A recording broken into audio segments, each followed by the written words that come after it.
Chapter 46. Just How Should We Die?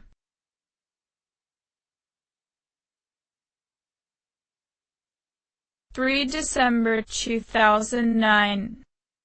Hamuko was the first into the command room, and she immediately spotted Ryoji sitting on the far sofa, hanging his head. Ryoji-kun.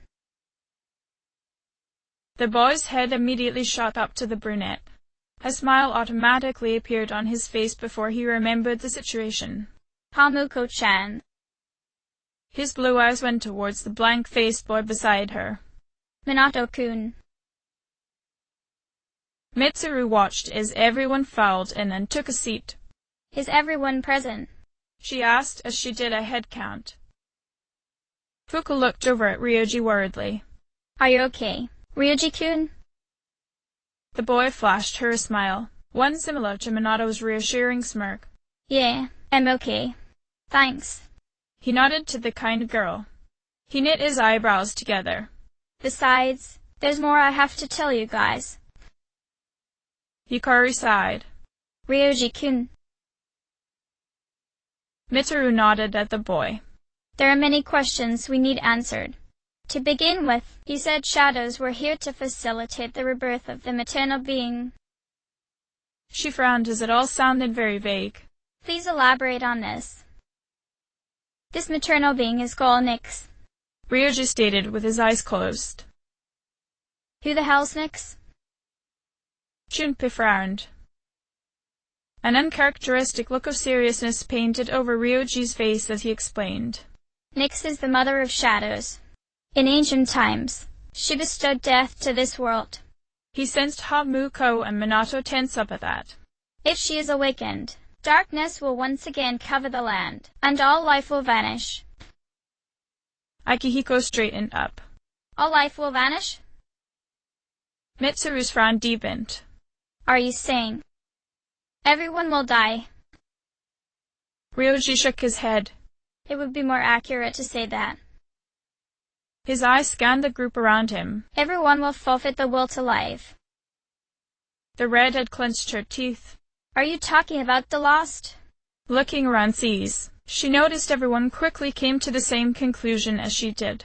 If all humans became the lost, it would lead into the extinction of mankind, as well as the end of the world. The fall? Hikari clenched her fists. But it's still possible to keep it from happening, right? She stared at Ryoji expectantly, but he just lowered his gaze. What? There's no way to prevent it. I'm sorry. The blue-eyed boy softly stated. Wait. The archer frowned. What are you apologizing for? Are you saying it's for certain? Yes. Ryoji nodded hesitantly. You heard the bell. I'm the appriser. The appriser of death. My existence is the affirmation of the fall. Fuka felt a chill run through her. The affirmation of the fall. Everyone became silent as they feared the inevitable. Minato found it difficult to breathe as the tension suffocated him. He blinked as something about this felt familiar. Something flashed before his eyes and he blinked. That's right. This fear is the same as the one back then. Back when I could see the Reapers. This wasn't quite the same as before, though, he noticed. Somehow, this was worse thanks to everyone sharing the cold sense of dread and despair. And unlike the Reapers, which were a good indicator of death and could be prevented, Minato knew that this time, death would come for sure. Akihiko noticed his own body trembling, but he grabbed his arm and forced himself to calm down. When? He asked Ryoji in panic. When will it happen? Ryoji frowned as he considered whether or not to tell them. He glanced over towards Minato and Hamuko but became confused.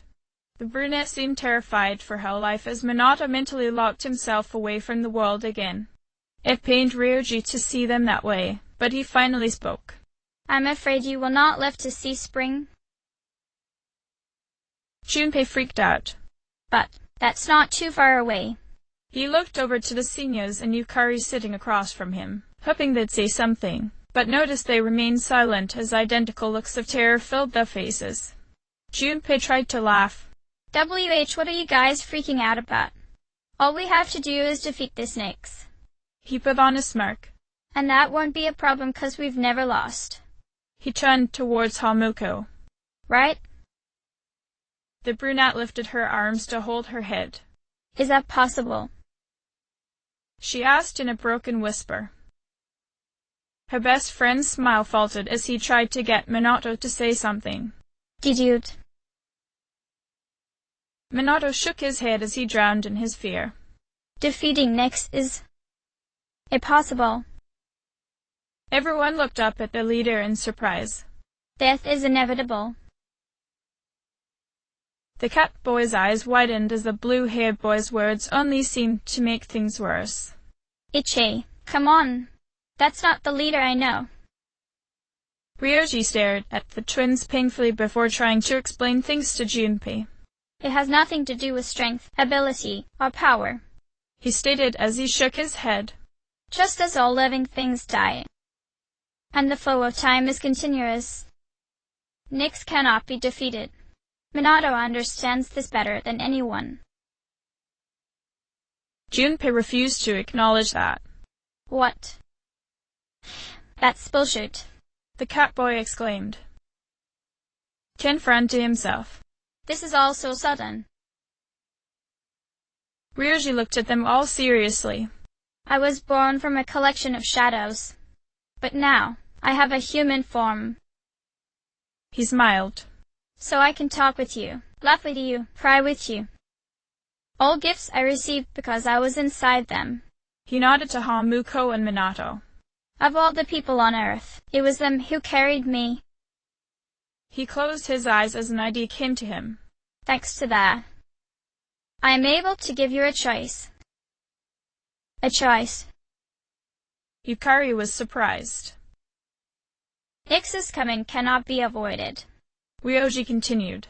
But it is possible to live in peace until she arrives. You'll have to. He hesitated as he looked the twins in the eyes. Kill me. Both twins stared at him incredulously. If I were to disappear, all memories of the dark hour would disappear with me, as would any recollection of the fate that awaits you. You won't remember anything. The cunning of the fall will be instantaneous, and you will not suffer. Mitsuru considered this. We'll forget everything? Ryoji nodded in response. You'll be able to return to your normal lives, and in doing so, the time until the fall will be slightly delayed. In essence, I am the same as Nyx and cannot be killed. But thanks to them, there's a part of me that's human. So, if death comes from one of their hands, I think it may be possible.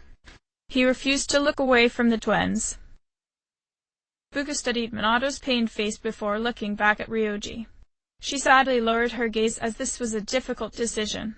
Ryoji-kun, if you don't kill me, you will suffer more than you could ever imagine. The raven-haired boy sadly stated. With no hope for salvation, you will live every day paralyzed by the fear of your impending death. And he clenched his fists. I don't want you to have to endure such pain. Hamuko found it difficult to breathe as the fear clouded her mind. I don't know what to do.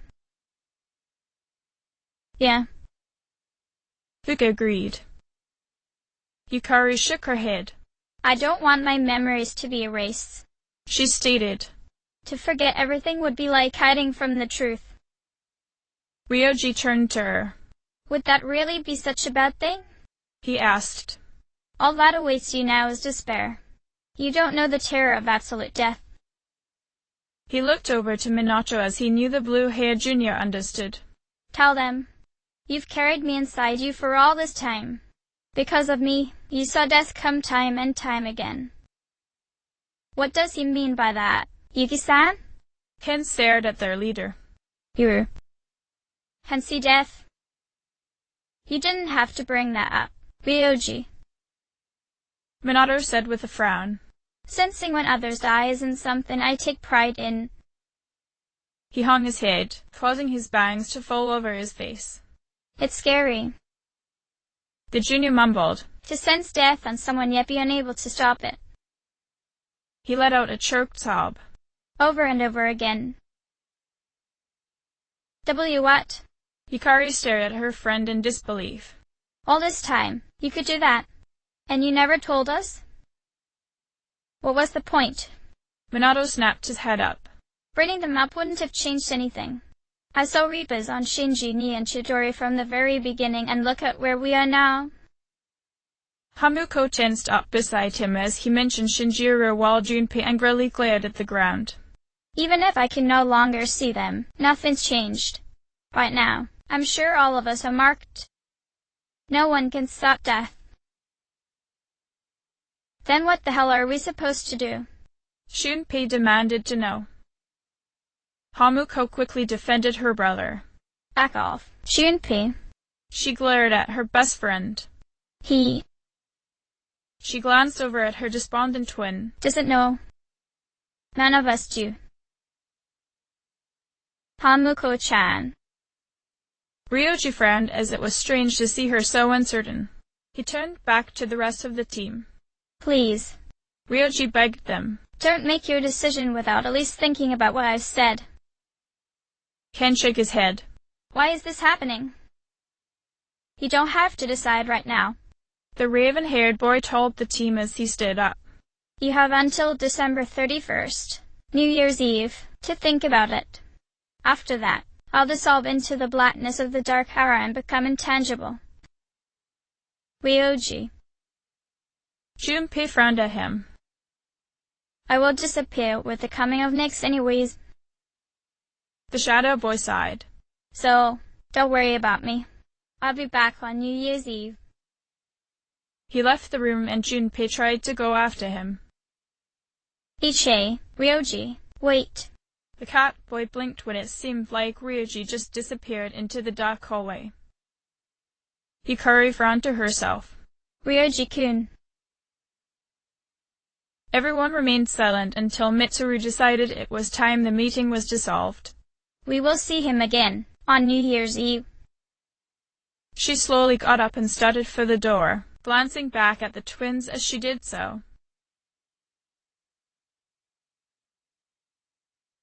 7 December 2009.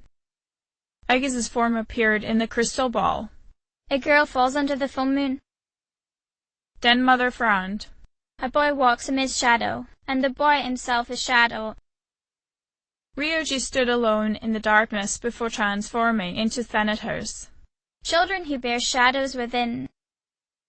Minato stared as two small children appeared, only to be swallowed by the dark void. The immense shadow approaches. Its depth unfathomable, its extent without limit. The fortune-teller frowned as it was getting harder and harder to make out anything from within the murky blackness. It comes to end all things. The darkness hidden by the shining heavens. She looked up at Minato in worry. How will you stand against such a fate? Minato frowned to himself as he was still a bit uncertain with his decision. I don't know. The woman gave him a sympathetic stare as it was a rather difficult choice. Farewell, then. May your future be bright. The blue-haired boy bowed to her before making his way back to the dorm. He took the long way as he really didn't look forward to the stuffy atmosphere of his home. Everyone was so depressed and quiet that it was suffocating.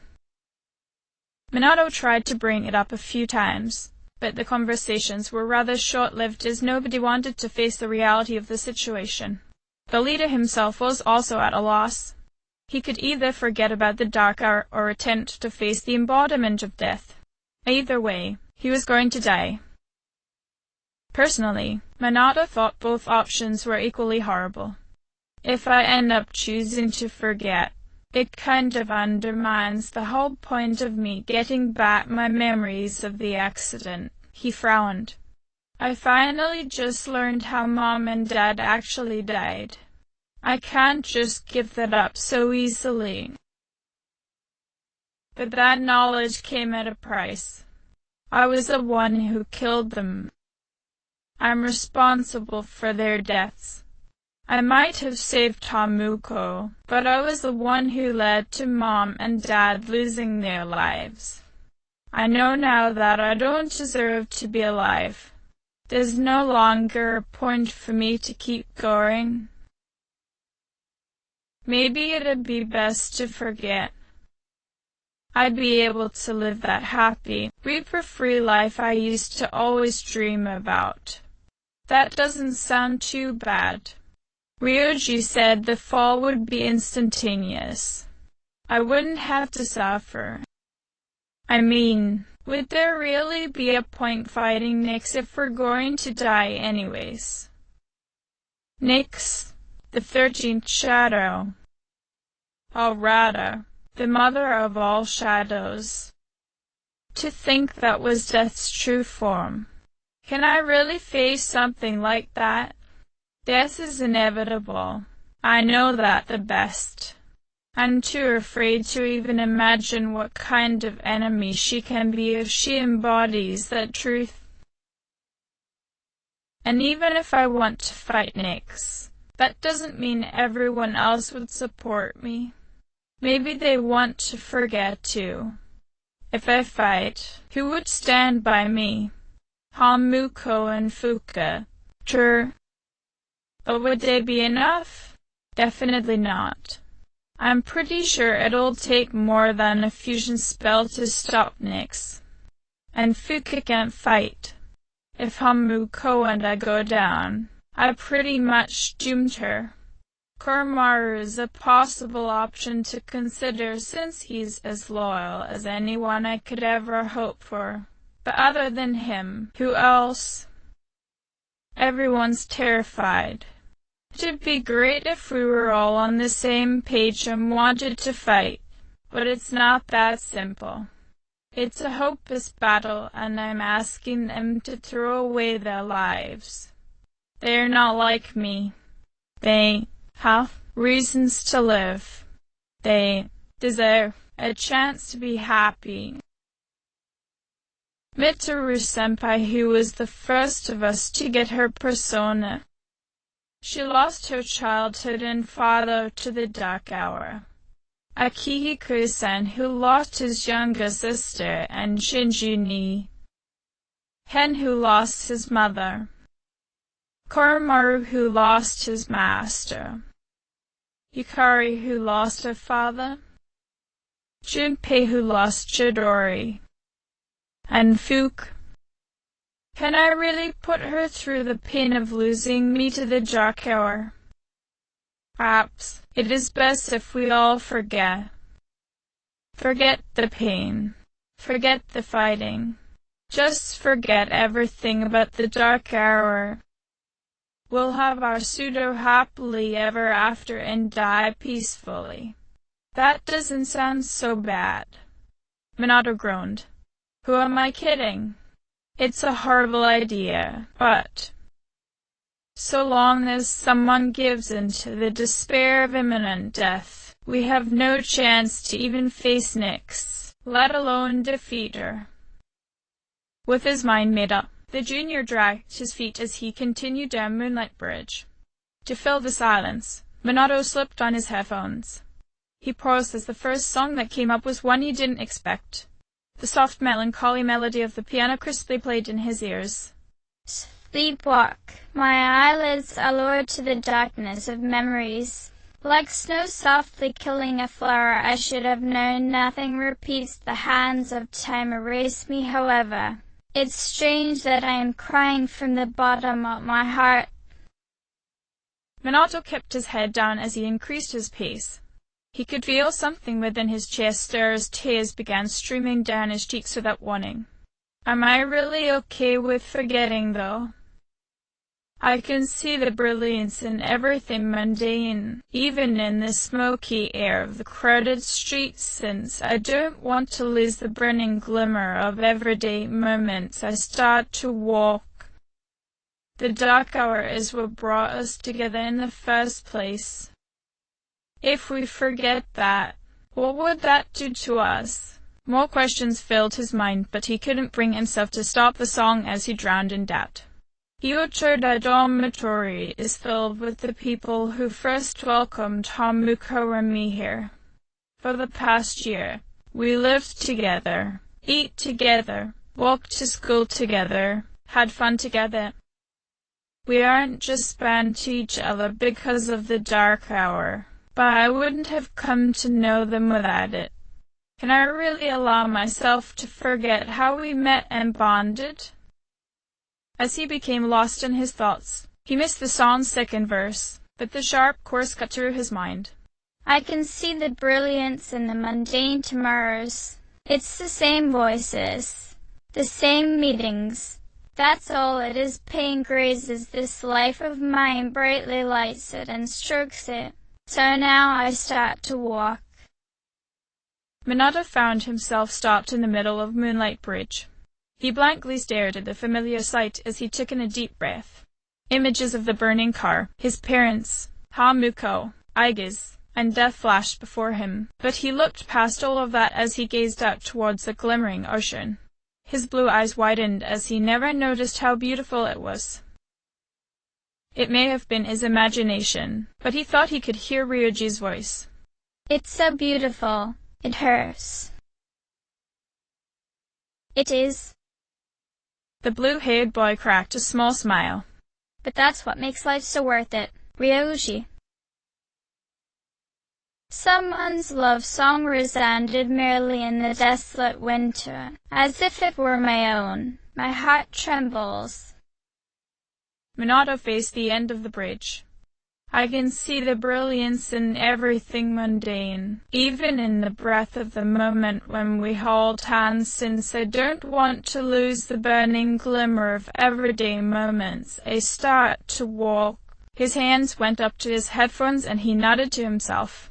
I refuse to forget. I refuse to believe Nyx is undefeatable. I refuse to give up on my family. When he finally got back to the dorm, Fuko was the first to greet him as she looked up from her laptop. Hi. How was your day? She tried to ask with a smile. After a while, it was replaced with a frown. You, try to cheer up. Minato wryly smirked. I'm not done. He reassured her. Fuko was a bit surprised by that as she studied his calm face. Oh, okay then. She lowered her gaze. You, sorry, Minato-kun. I know you're strong. Only because of you, Fuko. He nodded as he pulled down his headphones. He seriously looked into her brown eyes. So thank you.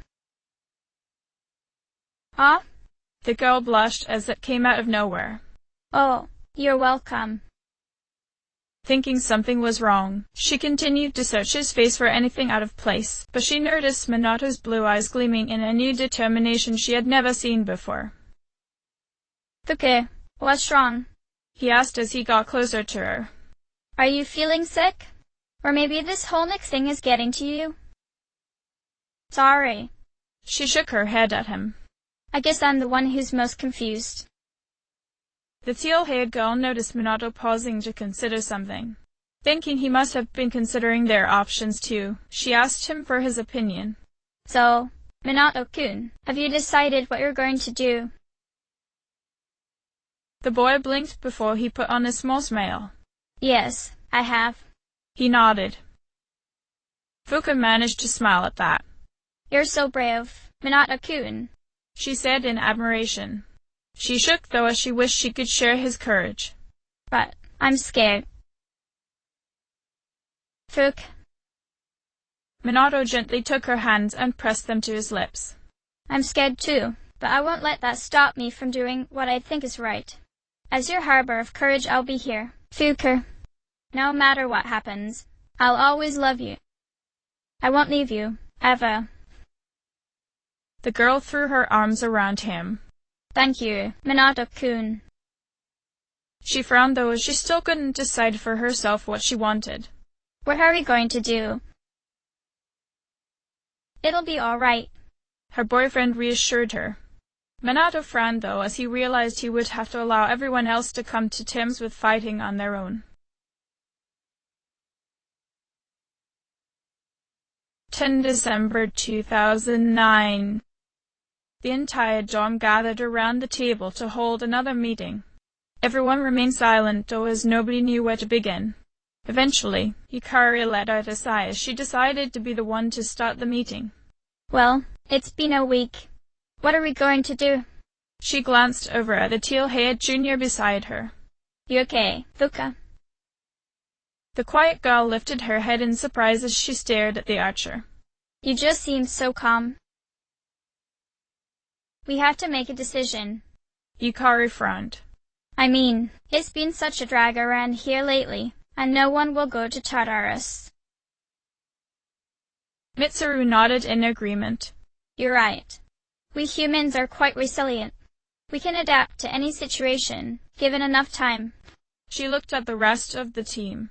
So, how about it, everyone? Why don't we talk about it? Junpei remained silent as he didn't know what to say. Ken frowned as the older kids didn't seem to want to be here, so he glanced towards Akihiko. Have you made your decision, Sanada-san? The young boy asked. No. The boxer shook his head. But I don't plan on running away. So you're going to fight Nyx? Mitsuru looked at her peer. I don't know. Akihiko frowned. I mean, it's supposedly undefeatable. What about you? He looked into her red eyes. What are your thoughts on it?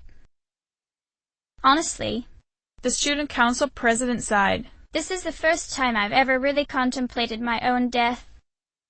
It's quite a sobering thought. She frowned.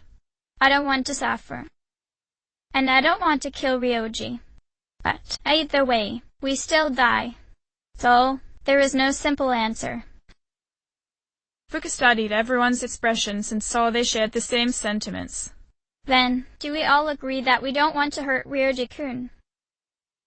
Is that how you feel? Akihiko asked their navigator. Well,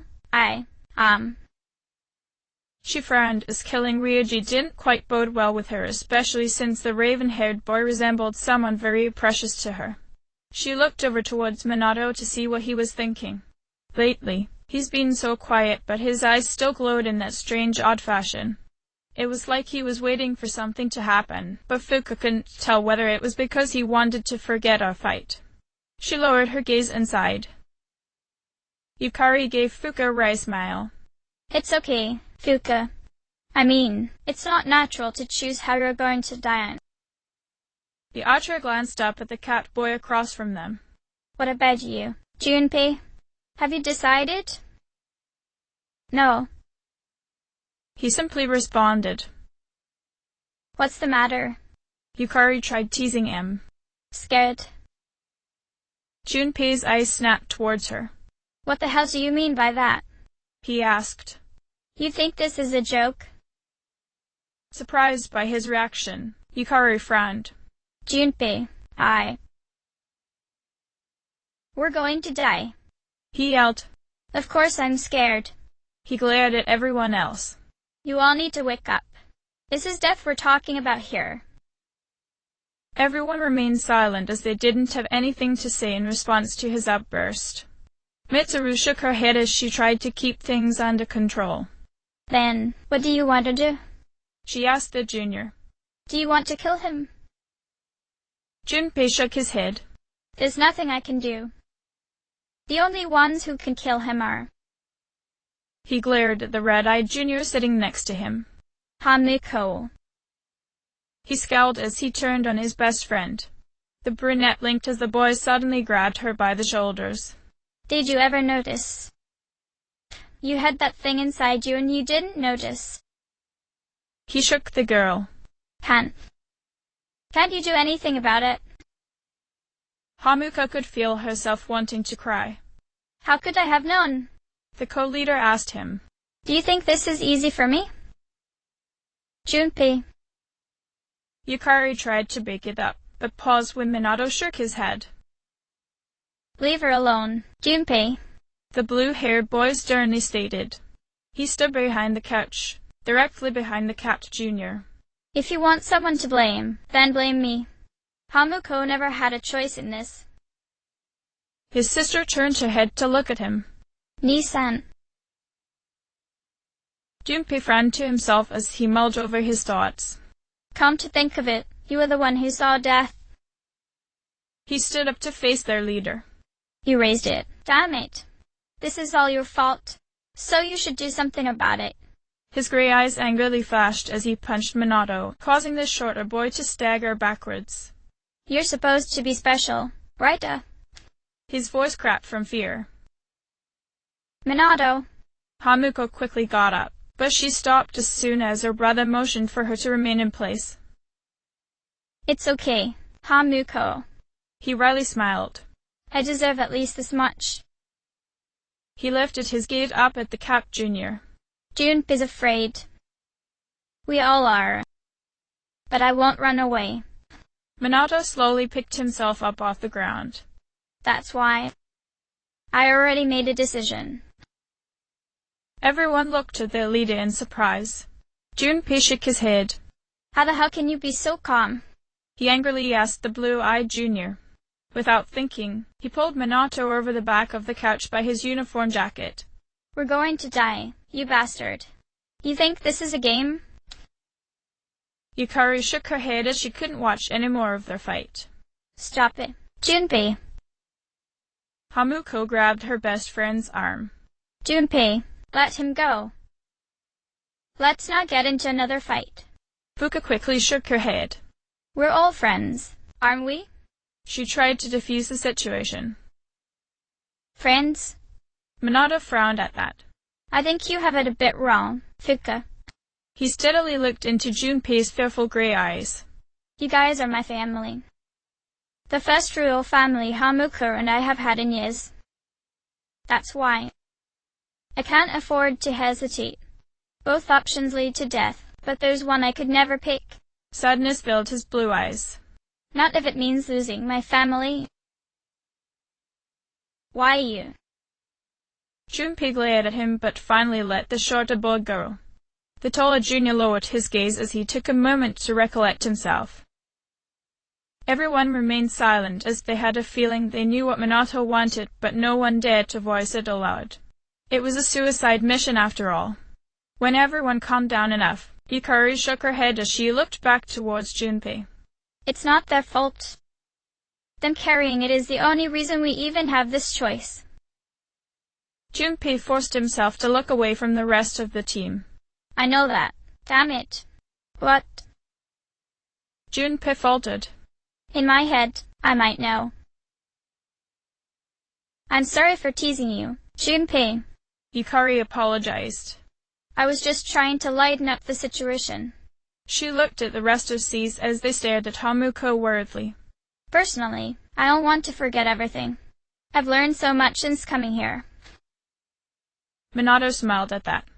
That's right. He calmly nodded as he looked over his team.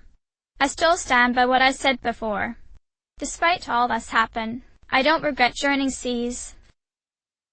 Junpei hung his head as he remembered one of his original reasons for moving into the dorm. I've never really talked about this before, but my old man was an alcoholic.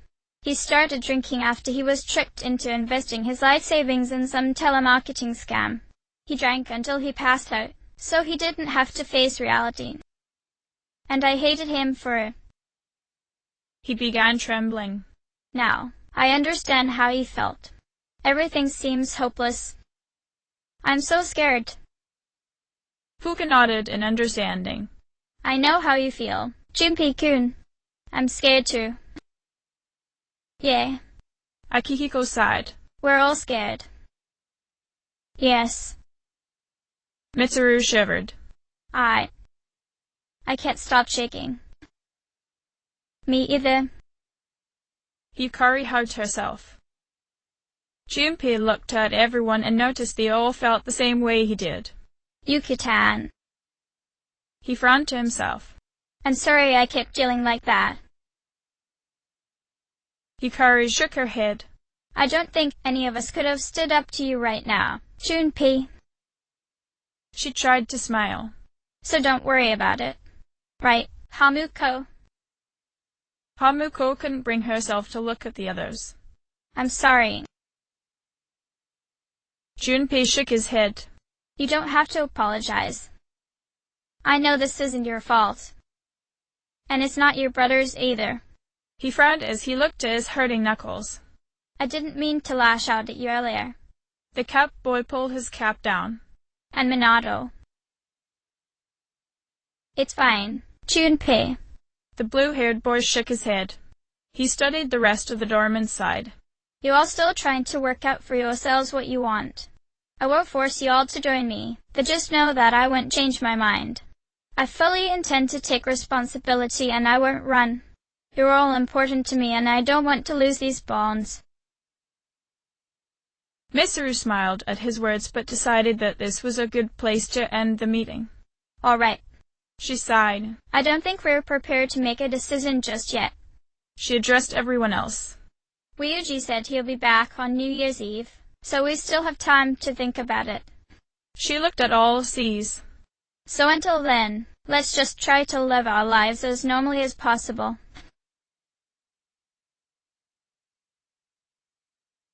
December 2009. Hamuko looked up from her textbook when she heard someone knocking. Lowering her headphones, she waited a few minutes. Hamuko. She made out her brother's muffled voice. It's me. Come in. She called out. Minato let himself in and closed the door behind him. He spotted the schoolwork on her desk and smiled. Studying? I don't really see the point, but it makes for a good distraction. Hamuko sighed. That's not a good attitude to have. Her brother smirked as he took a seat on her bed. You need to keep your grades up if you want to be a doctor, Hamuko. The brunette frowned at him. Nissan. The blue-haired boy tilted his head to the side. Don't tell me you've given up. It's not that. His younger sister shook her head. I really don't want to talk about this, Nissan. But we have to. Minato crossed his arms. Ever since we remembered what happened, we've been avoiding it all this time, and I said before that I don't want to run from this. You also said you intend to take full responsibility. Hamuko looked at him worriedly. Nissan, it's not your fault Mom and Dad died. She watched as the smile on his face disappeared and was replaced with a guilty frown. All of the things you keep blaming yourself for. None of it is your fault. Us carrying death. Us always moving around because of a relative or close friend dying. The fall. Hamuko began shaking as a familiar fear grew within her. The reason I could never leave you alone is because I've always known you hated yourself since that night. Her older brother knit his eyebrows together. And no. That isn't. I don't. Minato. She shook her head. It's why you're so reckless with your own life. You never take into account your own well-being because you feel like you don't deserve to be alive. Hamuko tried to keep herself together so she wouldn't cry, but she did let out a shaky breath. I don't want you to die, Minato. I want you to live. I don't want to lose you too. I know. The boy lifted his gaze and wore a small smile. He paused as he considered something. I've always felt the same about you. And me? She stared at him oddly. Yeah. Minato looked around her room. That accident should have killed you. At the hospital, you were in critical condition for a long time. It's only because Zygas ended up splitting death between us that you survived. But even then, I was always afraid you'd die anyways. That's why I was so adamant about protecting you in any way I can. Yeah. Hamuko smiled. I've always known that too. Then why did you never talk to me about this? The older brother asked her with a frown on his face. Because telling you then would have just made things worse. You're always so concerned with me that you tend to forget about yourself. We were both cowards. Hamuko hugged herself. But while you accepted that truth, I denied it. That's why I was always trying so hard to stay strong. For the both of us. It's hard trying to handle everything with a smile, though. You didn't have to try so hard for my sake. Minato lowered his gaze. Well, it wasn't just for you. I wanted to make the most of my life. The brunette frowned. I just also thought that if you saw me doing my best, you'd eventually do the same too.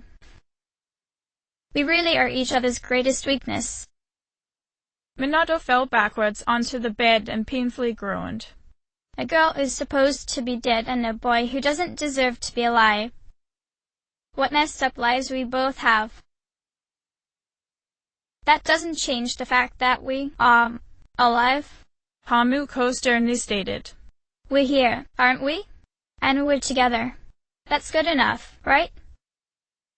I wonder. Minato mused as he stared at the ceiling. Do I really want to settle for good enough? He asked himself aloud. The brunette studied him for a moment. You want to fight Nyx, don't you? She asked him. Yeah, of course I do. Her brother answered, shifting his head to stare at the Pyrojack doll at the corner of the bed. I won't look away from the truth or run away. Minato reached his arm out towards the plush. What about you? Do you want to forget everything about the dark hour? That doesn't sound so bad. Hamuko crossed her arms.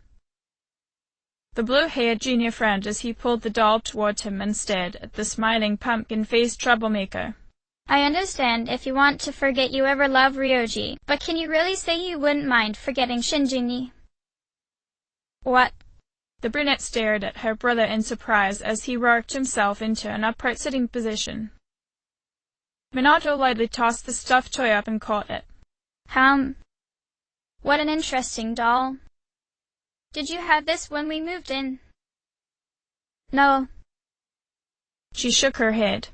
Shinji can help me win it during the summer festival. Oh. I won a Jack Frost doll for Fuka back then. Her brother smirked as he fondly recalled that memory. That was my first date with her. He threw the doll into the air again. Only this time, Hamuko pulled it away from him. Hey. Leave Pyro Shinji alone, the girl said with a sly frown. You named it. Minato blinked. After him? Well, we weren't dating yet, and I wanted something to remember him by. Hamuko told her brother.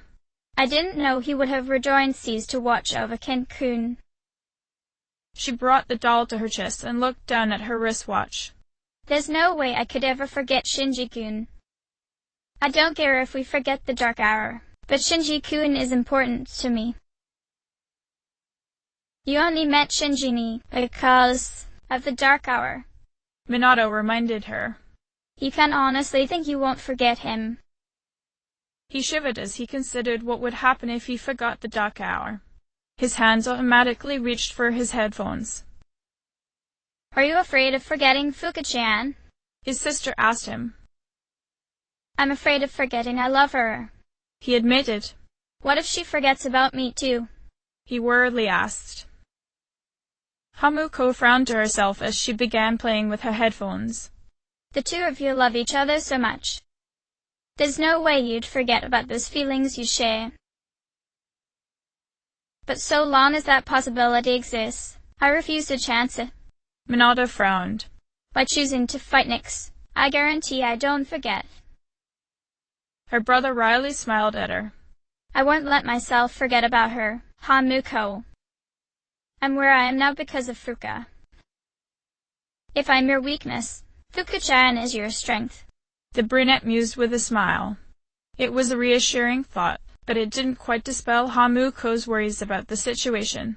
But even with her support, you can't expect to fight Nyx alone. Hamuko shook her head. Minato, you have to be realistic.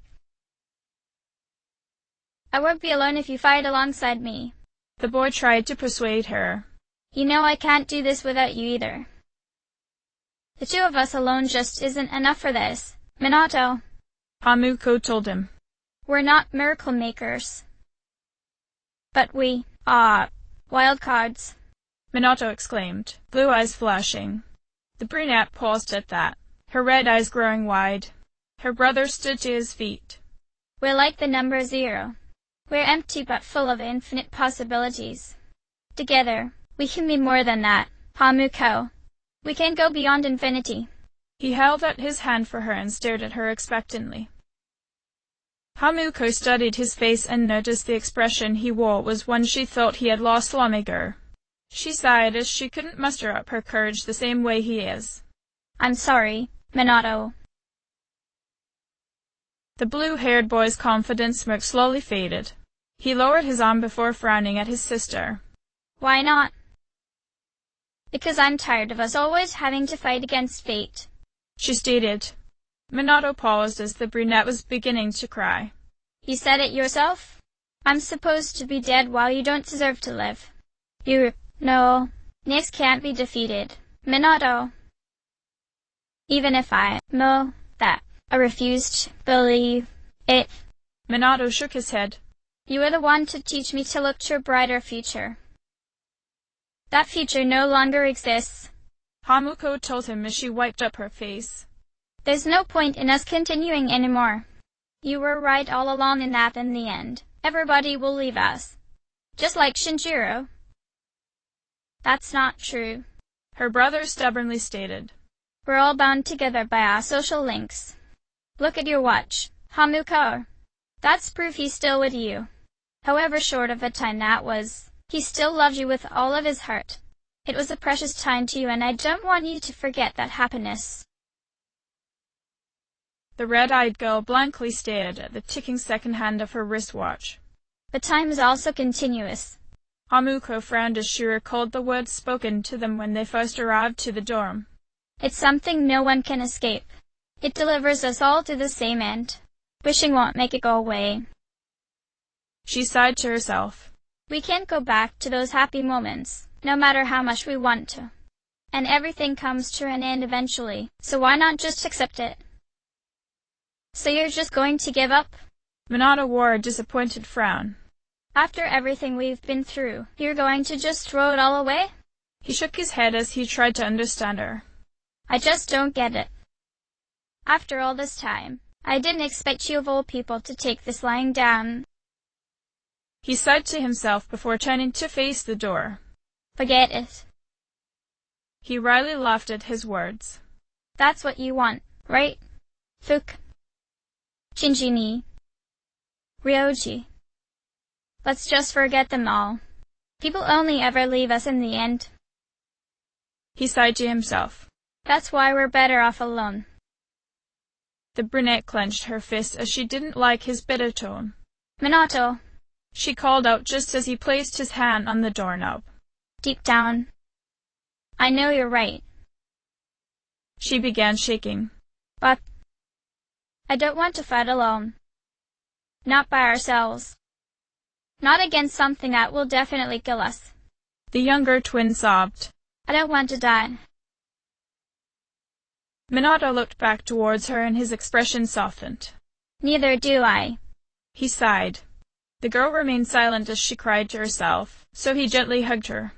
But that's another reason to fight, isn't it?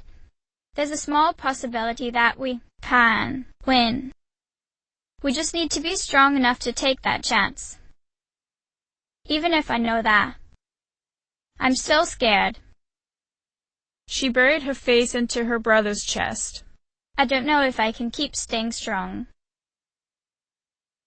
I'm sorry for always giving you that burden, her brother muttered. And I guess I'm not being fair to you right now. I know this is a lot I'm asking of you, but I don't want to go back to being the coward I was before. We were so miserable and painfully lonely back then. I'm more afraid of losing our bonds than I am of fighting a losing battle. Hamuko managed to calm down a bit as she considered her brother's position. I guess I can understand how you feel. You know my fear's best after all. Minato wryly laughed. He paused as a compromise came to him. How about this? We'll test our bonds with everyone by seeing who will decide to fight. If our bonds are as strong as I know they are, Everyone should agree with me by the time Ryoji returns. If not, well, since we're the only ones capable of killing Ryoji, I'll leave it to you to give him our final decision. You'll really be okay with that? Hamuko asked him. I believe in our team. Minato nodded. I know they won't let us down. The brunette smirked at him as they let each other go. Another wager then, Nissan? Why not? I'm willing to make this gamble. The blue-haired boy arrogantly grinned. I have a feeling I won't lose this time. He extended his arm towards her. Then I'll gladly take you on. Hamuko nodded as she shook his hand. This is one bet I don't mind losing. Satisfied with their deal, Minato started for the door once more. The brunette wore a soft smile as her brother managed to instill a bit of hope into her despite the bleak situation they were in. Minato. Hamuko called out to him again. Thanks for everything. Her brother only let out a light chuckle. I should be saying the same to you. This. And on those words, he left her room, but not before glancing back towards her. Hamuko noticed his blue eyes brilliantly shone with fierce pride and determination. Good night, he said with a nod, closing the door behind him.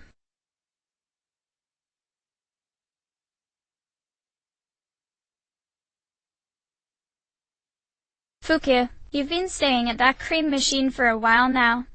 Minato noticed. Is something wrong? The teal-haired girl blinked at him. Oh, no, it's just that. She smiled as she pointed at one of the new prize dolls added to the machine. That doll looks like the Jack Frost doll you won for me. The blue-haired boy frowned as he took a look for himself. Oh, it's Black Frost. He made a face. Another doll resembling a persona I can use. Just where the hell are they coming from? I think it's adorable. Fuku cheerfully stated. I guess it is. Minato smirked as he tilted his head to the side. In a weird, devilish sort of way. The girl's brown eyes shone excitedly. I want to win one. She cried out as she began studying the claw machine. Ah. Minato blinked as it came out of nowhere. Why? I want to win it for you, Minato-kun. Fuku smiled. It's not really necessary, Fuku. The boy shook his head. Really? These sort of machines are really finicky, and I wouldn't want you wasting time and money trying to win me a prize. Despite his protests, the girl already slipped a coin into the machine to start up the game. It's really nothing, Minato-kun. Fuku reassured him. It won't take long. She began to intently focus on the task before her. Not wanting to break her concentration, Minato simply stood at her side and watched. His blue eyes widened as the girl succeeded on her first try. What? How did you? Fuku giggled as she placed the Black Frost doll in his arms. Claw machines are really easy so long as you have a steady hand, patience, and good concentration. Really? The blue-haired boy glared at the dreaded money trap. That would have been useful information months ago when Elizabeth and Theodore asked for 3 Jack Frost dolls. He glanced down at the devilish doll he now owned and couldn't help but crack a smile. Oh well. You're the best, Fuku. I'm glad you like it, Minato-kun. Fuku hugged his arm before they decided to return to the dorm.